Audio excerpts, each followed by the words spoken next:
ਸਤਿ ਸ੍ਰੀ ਅਕਾਲ ਜੀ।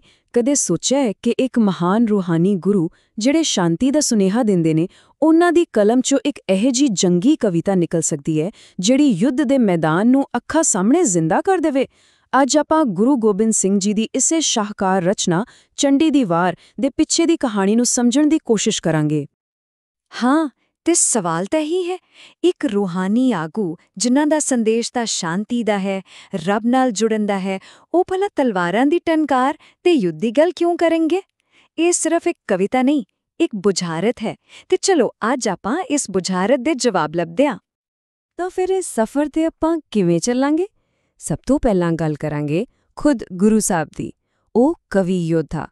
ਫਿਰ ਸਿੱਧਾ ਚੰਡੀ ਦੀ ਵਾਰ ਦੇ ਅੰਦਰ ਚੱਲਾਂਗੇ, ਦੇਖਾਂਗੇ ਕਿ ਕਿਵੇਂ ਬ੍ਰਹਮੰਡ ਬਣਿਆ ਤੇ ਕਿਵੇਂ ਜੰਗ ਸ਼ੁਰੂ ਹੋਈ। ਫਿਰ ਆਪਾਂ ਸਮਝਾਂਗੇ ਕਿ ਇਹ ਅਸਲ 'ਚ ਚੰਗਿਆਈ ਤੇ ਬੁਰਾਈ ਦੀ ਲੜਾਈ ਕਿਵੇਂ ਹੈ, ਤੇ ਅਖੀਰ 'ਚ ਦੇਖਾਂਗੇ ਕਿ ਅੱਜ ਦੇ ਜ਼ਮਾਨੇ 'ਚ ਇਸ ਦਾ ਕੀ ਮਤਲਬ ਹੈ। ਚਲੋ, ਸਭ ਤੋਂ ਪਹਿਲਾਂ ਗੱਲ ਕਰਦੇ ਹਾਂ ਉਸ ਸ਼ਖਸੀਅਤ ਦੀ ਜਿਨ੍ਹਾਂ ਨੇ ਇਹ ਰਚਨਾ ਕੀਤੀ। ਕੌਣ ਸਨ ਗੁਰੂ ਗੋਬਿੰਦ ਸਿੰਘ ਜੀ? ਉਹ ਸਿਰਫ ਇੱਕ ਧਾਰਮਿਕ ਆਗੂ ਨਹੀਂ ਸਨ। ਸੋਚ ਕੇ ਦੇਖੋ, ਇੱਕ ਪਾਸੇ ਉਹ ਯੋਧਾ ਨੇ, ਜ਼ੁਲਮ ਖਿਲਾਫ ਜੰਗਾਂ ਲੜ ਰਹੇ ਨੇ, ਦੂਜੇ ਪਾਸੇ ਉਹ ਇੱਕ ਮਹਾਨ ਕਵੀ ਨੇ, ਇੱਕ ਫਿਲਾਸਫਰ ਨੇ ਜਿਨ੍ਹਾਂ ਦਾ ਦਰਬਾਰ ਗਿਆਨ ਦਾ ਸਮੁੰਦਰ ਸੀ। ਉਹਨਾਂ ਦਾ ਜੀਵਨ ਵਾਕਈ ਸੰਘਰਸ਼ ਤੇ ਕੁਰਬਾਨੀਆਂ ਨਾਲ ਭਰਿਆ ਸੀ। ਸੋਚੋ, ਸਿਰਫ 9 ਸਾਲ ਦੀ ਉਮਰ ਜਦੋਂ ਪਿਤਾ ਜੀ ਦੀ ਸ਼ਹਾਦਤ ਤੋਂ ਬਾਅਦ ਗੁਰਗੱਦੀ ਦੀ ਜ਼ਿੰਮੇਵਾਰੀ ਮਿਲ ਗਈ, ਤੇ ਫਿਰ 1699 'ਚ ਉਹਨਾਂ ਨੇ ਖਾਲਸਾ ਪੰਥ ਸਾਜਿਆ, ਇੱਕ ਐਜੀ ਕੌਮ ਜਿਹੜੀ ਸੰਤ ਵੀ ਸੀ ਤੇ ਸਿਪਾਹੀ ਵੀ। ਇਹ ਤਾਂ ਇਤਿਹਾਸ ਨੂੰ ਮੋੜ ਦੇਣ ਵਾਲੀ ਗੱਲ ਸੀ। 1708 'ਚ ਜੋਤੀ ਜੋਤ ਸਮਾਉਣ ਤੱਕ ਉਹਨਾਂ ਦਾ ਹਰ ਪਲ ਸੰਘਰਸ਼ ਨੂੰ ਸਮਰਪਿਤ ਸੀ। ਇਹ ਨੰਬਰ ਦੇਖੋ, 52। ਇਹ ਕੀ ਹੈ? ਇਹ ਗਿਣਤੀ ਹੈ ਉਹਨਾਂ ਕਵੀਆਂ ਦੀ ਜਿਹੜੇ ਗੁਰੂ ਸਾਹਿਬ ਦੇ ਦਰਬਾਰ 'ਚ ਹੁੰਨੇ ਸਨ। ਪੂਰੇ 52 ਕਵੀ। ਇਸ ਤੋਂ ਪਤਾ ਲੱਗਦਾ ਹੈ ਕਿ ਉਹਨਾਂ ਦਾ ਦਰਬਾਰ ਸਿਰਫ ਤਲਵਾਰਾਂ ਦਾ ਹੀ ਅਖਾੜਾ ਨਹੀਂ ਸੀ, ਸਗੋਂ ਸ਼ਬਦਾਂ ਦਾ, ਗਿਆਨ ਦਾ, ਕਵਿਤਾ ਦਾ ਇੱਕ ਬਹੁਤ ਵੱਡਾ ਕੇਂਦਰ ਸੀ। ਤੇ ਬਿਲਕੁਲ ਇਸੇ ਮਾਹੌਲ 'ਚ ਚੰਡੀ ਦੀ ਵਾਰ ਵਰਗੀ ਸ਼ਾਹਕਾਰ ਰਚਨਾ ਦਾ ਜਨਮ ਹੋਇਆ। ਅੱਛਾ, ਤਾਂ ਹੁਣ ਆਉਂਦੇ ਹਾਂ ਸਿੱਧਾ ਉਸ ਮਹਾਨ ਰਚਨਾ ਤੇ। ਚੰਡੀ ਦੀ ਵਾਰ ਨਾਮ ਸੁਣ ਕੇ ਇੱਕ ਜੋਸ਼ ਜਿਹਾ ਆਉਂਦਾ ਹੈ ਨਾ? ਪਰ ਇਹ ਸਿਰਫ ਲੜਾਈ ਦੀ ਕਹਾਣੀ ਨਹੀਂ ਹੈ, ਇਸ ਦੇ ਅਰਥ ਬਹੁਤ ਡੂੰਘੇ ਨੇ। ਤਾਂ ਵਾਰ ਕੀ ਹੁੰਦੀ ਹੈ? ਵਾਰ ਮਤਲਬ ਬਹਾਦਰੀ ਦਾ ਕਿੱਸਾ। ਹੁਣ ਇਸ ਦੀ ਕਹਾਣੀ ਦਾ ਆਧਾਰ ਤਾਂ ਪੁਰਾਣਾ ਮਾਰਕੰਡੇਯ ਪੁਰਾਣ ਹੈ, ਪਰ ਗੁਰੂ ਸਾਹਿਬ ਦਾ ਕਮਾਲ ਇਹ ਹੈ ਕਿ ਉਹਨਾਂ ਨੇ ਇਸ ਨੂੰ ਵੀਰ ਰਸ 'ਚ ਲਿਖਿਆ। ਵੀਰ ਰਸ ਯਾਨੀ ਉਹ ਜਜ਼ਬਾ, ਉਹ ਜੋਸ਼ ਜਿਹੜਾ ਸਰੀਰ 'ਚ ਇੱਕਦਮ ਹਿੰਮਤ ਭਰ ਦੇਵੇ, ਡਰ ਨੂੰ ਖਤਮ ਕਰ ਦੇਵੇ। ਸਹੀ ਮਾਇਨੇ 'ਚ ਇਹ ਕਵਿਤਾ ਸਿਰਫ ਸੁਣਨ ਵਾਲੀ ਨਹੀਂ, ਇਹ ਤਾਂ ਮਹਿਸੂਸ ਕਰਨ ਵਾਲੀ ਚੀਜ਼ ਹੈ। ਤੇ ਸਭ ਤੋਂ ਹੈਰਾਨੀ ਵਾਲੀ ਗੱਲ ਪਤਾ ਕੀ ਹੈ? ਇਹ ਜੰਗ ਦੀ ਕਹਾਣੀ ਸਿੱਧੀ ਲੜਾਈ ਦੇ ਮੈਦਾਨ ਤੋਂ ਸ਼ੁਰੂ ਹੀ ਨਹੀਂ ਹੁੰਦੀ। ਨਹੀਂ, ਇਸ ਦੀ ਸ਼ੁਰੂਆਤ ਹੁੰਦੀ ਹੈ ਬਹੁਤ ਪਿੱਛੋਂ, ਜਦੋਂ ਕੁਝ ਵੀ ਨਹੀਂ ਸੀ, ਜਦੋਂ ਬ੍ਰਹਮੰਡ ਬਣ ਰਿਹਾ ਸੀ। ਗੁਰੂ ਸਾਹਿਬ ਆਪਾਂ ਨੂੰ ਸਿੱਧਾ ਸਮੇਂ ਦੀ ਸ਼ੁਰੂਆਤ 'ਚ ਲੈ ਜਾਂਦੇ ਨੇ। ਪਹਿਲੀ ਲਾਈਨ ਹੀ ਦੇਖੋ, ਇਸ ਵਿੱਚ ਹੀ ਸਾਰਾ ਰਾਜ਼ ਛੁਪਿਆ ਹੈ। ਖੰਡਾ ਪ੍ਰਥਮੈ ਸਾਜ ਕੇ ਜਿਨ ਸਭ ਸੰਸਾਰ ਉਪਾਇਆ। ਹੁਣ ਇੱਥੇ ਖੰਡਾ ਦਾ ਮਤਲਬ ਸਿਰਫ ਇੱਕ 2 ਧਾਰੀ ਤਲਵਾਰ ਨਹੀਂ ਹੈ। ਨਹੀਂ, ਇਹ ਉਸ ਰੱਬੀ ਸ਼ਕਤੀ ਦਾ ਪ੍ਰਤੀਕ ਹੈ ਜਿਹੜੀ ਬਣਾਉਂਦੀ ਵੀ ਹੈ ਤੇ ਮਿਟਾਉਂਦੀ ਵੀ ਹੈ। ਮਤਲਬ ਗੁਰੂ ਸਾਹਿਬ ਸ਼ੁਰੂ 'ਚ ਹੀ ਦੱਸ ਰਹੇ ਨੇ ਕਿ ਤਾਕਤ ਤੇ ਸੰਘਰਸ਼ ਤਾਂ ਇਸ ਦੁਨੀਆ ਦੀ ਨੀਚ ਹੀ ਰੱਖੇ ਗਏ ਨੇ। ਤੇ ਫਿਰ ਕਹਾਣੀ ਅੱਗੇ ਵੱਧਦੀ ਹੈ ਬੜੇ ਦਿਲਚਸਪ ਤਰੀਕੇ ਨਾਲ। ਉਸ ਰੱਬ ਨੇ ਪਹਿਲਾਂ ਬ੍ਰਹਮਾ, ਵਿਸ਼ਨੂੰ, ਮਹੇਸ਼ ਨੂੰ ਬਣਾਇਆ, ਧਰਤੀ, ਆਕਾਸ਼ ਸਭ ਕੁਝ ਬਣਾਇਆ। ਪਰ ਫਿਰ ਉਹਨਾਂ ਨੇ ਸਿਰਫ ਦੇਵਤੇ ਯਾਨੀ ਚੰਗਿਆਈ ਹੀ ਨਹੀਂ ਬਣਾਈ, ਬਲਕਿ ਦਾਨਵ ਯਾਨੀ ਬੁਰਾਈ ਵੀ ਬਣਾਈ। ਸੋਚਣ ਵਾਲੀ ਗੱਲ ਹੈ ਨਾ? ਇਸ ਦਾ ਮਤਲਬ ਚੰਗੇ ਤੇ ਬੁਰੇ ਦੀ ਟੱਕਰ ਤਾਂ ਇਸ ਦੁਨੀਆ ਦੀ ਖੇਡ ਦਾ ਹਿੱਸਾ ਹੈ, ਤੇ ਇਸ ਖੇਡ 'ਚ ਚੰਗਿਆਈ ਨੂੰ ਜਿਤਾਉਣ ਲਈ ਉਹਨਾਂ ਨੇ ਆਪਣੀ ਸ਼ਕਤੀ ਦਾ ਰੂਪ ਦੇਵੀ ਦੁਰਗਾ ਨੂੰ ਪੈਦਾ ਕੀਤਾ। ਤਾਂ ਫਿਰ ਬ੍ਰਹਮੰਡ ਦੀ ਰਚਨਾ ਤੋਂ ਬਾਅਦ ਹੁਣ ਆਪਾਂ ਸਿੱਧਾ ਚੱਲਦੇ ਹਾਂ ਜੰਗ ਦੇ ਮੈਦਾਨ 'ਚ, ਤੇ ਇੱਥੇ ਆ ਕੇ ਕਵਿਤਾ ਦਾ ਪੂਰਾ ਮਾਹੌਲ ਹੀ ਬਦਲ ਜਾਂਦਾ ਹੈ। ਸ਼ਾਂਤੀ ਖਤਮ ਤੇ ਸ਼ੁਰੂ ਹੁੰਦੀ ਹੈ ਟੋਲਾਂ ਦੀ ਗਰਜ ਤੇ ਤਲਵਾਰਾਂ ਦੀ ਟਣਕਾਰ। ਹੁਣ ਅਸੀਂ ਸ਼ਬਦਾਂ ਰਾਹੀਂ ਉਸੇ ਮਾਹੌਲ 'ਚ ਉਤਰਨ ਵਾਲੇ ਹਾਂ।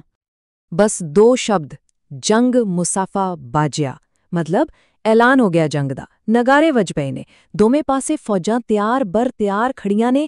ਹਵਾ 'ਚ ਇੱਕ ਅਜੀਬ ਜਿਹਾ ਤਣਾਅ ਹੈ ਤੇ ਨਾਲ ਹੀ ਹੈ ਜੈਕਾਰਿਆਂ ਦਾ ਸ਼ੋਰ।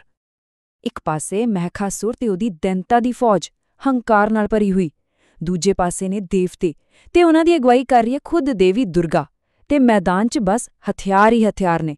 ਨੇਜੇ, ਤੇਗਾਂ, ਗਧੇ, ਤ੍ਰਿਸ਼ੂਲ, ਇੰਜ ਲੱਗ ਰਿਹਾ ਜਿਵੇਂ ਮੌਤ ਦਾ ਮੀਂਹ ਪੈ ਰਿਹਾ ਹੋਵੇ। ਪਰ ਇੱਥੇ ਗੁਰੂ ਸਾਹਿਬ ਦੀ ਕਵਿਤਾ ਦਾ ਅਸਲ ਕਮਾਲ ਸਾਹਮਣੇ ਆਉਂਦਾ ਹੈ। ਉਹ ਇਸ ਭਿਆਨਕ ਮਾਹੌਲ ਨੂੰ ਵੀ ਕਿੰਨੇ ਅਦਭੁਤ ਤਰੀਕੇ ਨਾਲ ਬਿਆਨ ਕਰਦੇ ਨੇ। ਉਹ ਕਹਿੰਦੇ ਨੇ ਕਿ ਮੈਦਾਨ 'ਚ ਡਿੱਗਦੇ ਯੋਧੇ ਇੰਜ ਲੱਗਦੇ ਨੇ ਜਿਵੇਂ ਦਰਖਤ ਤੋਂ ਆਵਲੇ ਚੜ ਰਹੇ ਹੋਣ। ਇੱਕ ਜ਼ਖਮੀ ਯੋਧਾ ਇੰਜ ਤੜਫ ਰਿਹਾ ਹੈ ਜਿਵੇਂ ਕੋਈ ਕਾਜ਼ੀ ਕੁਰਾਨ ਪੜ੍ਹ ਰਿਹਾ ਹੋਵੇ, ਤੇ ਨੇਜਿਆਂ ਨਾਲ ਵਿੰਨੇ ਯੋਧੇ ਉਹ ਇੰਜ ਝੁਕੇ ਹੋਏ ਨੇ ਜਿਵੇਂ ਕੋਈ ਨਮਾਜ਼ੀ ਸਜਦੇ 'ਚ ਹੋਵੇ। ਕਮਾਲ ਹੈ ਨਾ, ਮਤਲਬ ਲਹੂ ਲੁਹਾਨ ਮੈਦਾਨ 'ਚ ਵੀ ਕਵਿਤਾ ਲੱਭ ਲਈ। ਤਾਂ ਫਿਰ ਸਵਾਲ ਉਹੀ ਆ ਜਾਂਦਾ ਹੈ ਕਿ ਇਸ ਸਾਰੇ ਖੂਨ ਖਰਾਬੇ ਦੇ ਵਰਣਨ ਦਾ ਅਸਲ ਮਕਸਦ ਕੀ ਹੈ? ਕੀ ਇਹ ਸਿਰਫ ਇੱਕ ਪੁਰਾਣੀ ਕਹਾਣੀ ਸੁਣਾਣਾ ਹੈ? ਨਹੀਂ, ਇਸ ਦੇ ਪਿੱਛੇ ਇੱਕ ਬਹੁਤ ਵੱਡਾ ਕਾਰਨ ਹੈ। ਆਪਾਂ ਆਪਣੇ ਉਸੇ ਪਹਿਲੇ ਸਵਾਲ ਤੇ ਵਾਪਸ ਆਉਂਦੇ ਹਾਂ ਕਿ ਆਖਿਰ ਗੁਰੂ ਗੋਬਿੰਦ ਸਿੰਘ ਜੀ ਨੇ ਚੰਡੀ ਦੀ ਵਾਰ ਲਿਖੀ ਹੀ ਕਿਉਂ? ਤੇ ਜਵਾਬ ਬਹੁਤ ਸਿੱਧਾ ਤੇ ਸਾਫ਼ ਹੈ। ਇਹ ਲਿਖੀ ਗਈ ਸੀ ਉਹਨਾਂ ਲੋਕਾਂ ਲਈ ਜਿਹੜੇ ਜ਼ੁਲਮ ਹੇਠ ਦੱਬੇ ਹੋਏ ਸਨ, ਕਮਜ਼ੋਰ ਹੋ ਚੁੱਕੇ ਸਨ। ਉਹਨਾਂ ਦੇ ਅੰਦਰ ਹਿੰਮਤ ਤੇ ਤਾਕਤ ਦਾ ਜਜ਼ਬਾ ਭਰਨ ਲਈ। ਇਹ ਉਹ ਦੌਰ ਸੀ ਜਦੋਂ ਚਾਰੇ ਪਾਸੇ ਬੇਇਨਸਾਫੀ ਸੀ। ਤਾਂ ਸਮਝੋ, ਚੰਡੀ ਦੀ ਵਾਰ ਸਿਰਫ ਕਵਿਤਾ ਨਹੀਂ ਸੀ, ਇਹ ਇੱਕ ਹਥਿਆਰ ਸੀ, ਸ਼ਬਦਾਂ ਦਾ ਹਥਿਆਰ, ਜਿਹੜਾ ਲੋਕਾਂ ਨੂੰ ਯਾਦ ਕਰਵਾ ਰਿਹਾ ਸੀ ਕਿ ਉਹਨਾਂ ਅੰਦਰ ਵੀ ਬੁਰਾਈ ਨਾਲ ਟੱਕਰ ਲੈਣ ਦੀ ਸ਼ਕਤੀ ਮੌਜੂਦ ਹੈ। ਤੇ ਸ਼ਾਇਦ ਇਹੀ ਕਾਰਨ ਹੈ ਕਿ ਸਦੀਆਂ ਬੀਤਣ ਤੋਂ ਬਾਅਦ ਵੀ ਇਸ ਰਚਨਾ ਦੀ ਗੂੰਜ ਅੱਜ ਵੀ ਸਾਡੇ ਕੰਨਾਂ 'ਚ ਪੈਂਦੀ ਹੈ। ਇਸ ਦੀ ਅਸਲ ਵਿਰਾਸਤ ਇਸ ਦੇ ਸ਼ਬਦਾਂ ਵਿੱਚ ਨਹੀਂ, ਬਲਕਿ ਉਸ ਸੁਨੇਹੇ ਵਿੱਚ ਹੈ ਜੋ ਇਹ ਸਾਨੂੰ ਦਿੰਦੀ ਹੈ। ਇਸ ਦਾ ਸੁਨੇਹਾ ਅੱਜ ਵੀ ਓਨਾ ਹੀ ਜ਼ਰੂਰੀ ਹੈ। ਪਹਿਲਾ ਸੁਨੇਹਾ ਹੈ ਧਰਮ ਯੁੱਧ ਦਾ, ਯਾਨੀ ਬੇਇਨਸਾਫੀ ਦੇ ਖਿਲਾਫ ਲੜਨਾ। ਦੂਜਾ ਹੈ ਵੀਰ ਰਸ ਦਾ, ਮਤਲਬ ਹਿੰਮਤ ਨਾਲ ਹਾਲਾਤਾਂ ਦਾ ਸਾਹਮਣਾ ਕਰਨਾ। ਤੇ ਤੀਜਾ ਤੇ ਸਭ ਤੋਂ ਵੱਡਾ ਸੁਨੇਹਾ ਕਿ ਭਾਵੇਂ ਹਨੇਰਾ ਕਿੰਨਾ ਵੀ ਸੰਘਣਾ ਹੋਵੇ, ਜਿੱਤ ਹਮੇਸ਼ਾ ਚੰਗਿਆਈ ਦੀ, ਸੱਚ ਦੀ ਹੀ ਹੁੰਦੀ ਹੈ। ਅਤੇ ਅਖੀਰ 'ਚ ਲਾਈਨ ਦੇਖੋ ਜਿਹੜੀ ਉਸ ਜੰਗ ਦੀ ਭਿਆਨਕਤਾ ਨੂੰ ਦੱਸਦੀ ਹੈ। ਕਦੇ ਨਾ ਰੱਜੇ ਜੁੱਧ ਤੇ ਰੱਜ ਹੋਏ ਰਾਜੀ। ਇਸ ਦਾ ਮਤਲਬ ਪਤਾ ਕੀ ਹੈ? ਕਿ ਉਹ ਯੋਧੇ ਜਿਨ੍ਹਾਂ ਦੀ ਲੜਨ ਦੀ ਭੁੱਖ ਕਦੇ ਖਤਮ ਹੀ ਨਹੀਂ ਸੀ ਹੁੰਦੀ, ਉਹ ਵੀ ਇਸ ਜੰਗ 'ਚ ਲੜ ਕੇ ਰੱਜ ਗਏ। ਇਹ ਦੱਸਦਾ ਹੈ ਕਿ ਧਰਮ ਲਈ ਲੜਾਈ ਕਿੰਨੀ ਵੱਡੀ ਤੇ ਸੰਪੂਰਨ ਸੀ। ਤਾਂ ਅਖੀਰ 'ਚ ਇਹ ਬਾਰ ਸਾਨੂੰ ਇੱਕ ਸਵਾਲ ਨਾਲ ਛੱਡ ਜਾਂਦੀ ਹੈ। ਅੱਜ ਦੀ ਦੁਨੀਆ ਜਿੱਥੇ ਹਰ ਰੋਜ਼ ਸੰਘਰਸ਼ ਦੇ ਨਵੇਂ-ਨਵੇਂ ਰੂਪ ਸਾਹਮਣੇ ਆਉਂਦੇ ਨੇ, ਉੱਥੇ ਇੱਕ ਰੂਹਾਨੀ ਗੁਰੂ ਦਾ ਲਿਖਿਆ ਇਹ ਜੰਗੀ ਗੀਤ ਸਾਨੂੰ ਕੀ ਸਿਖਾ ਸਕਦਾ ਹੈ? ਇਹ ਸਾਨੂੰ ਹਿੰਮਤ ਬਾਰੇ, ਇਨਸਾਫ ਬਾਰੇ ਤੇ ਆਪਣੇ ਹੱਕਾਂ ਲਈ ਖੜੇ ਹੋਣ ਬਾਰੇ ਕੀ ਦੱਸਦਾ ਹੈ? ਸ਼ਾਇਦ ਇਸ ਦਾ ਜਵਾਬ ਹਰ ਕਿਸੇ ਨੂੰ ਆਪਣੇ ਅੰਦਰੋਂ ਹੀ ਲੱਭਣਾ ਪਵੇਗਾ।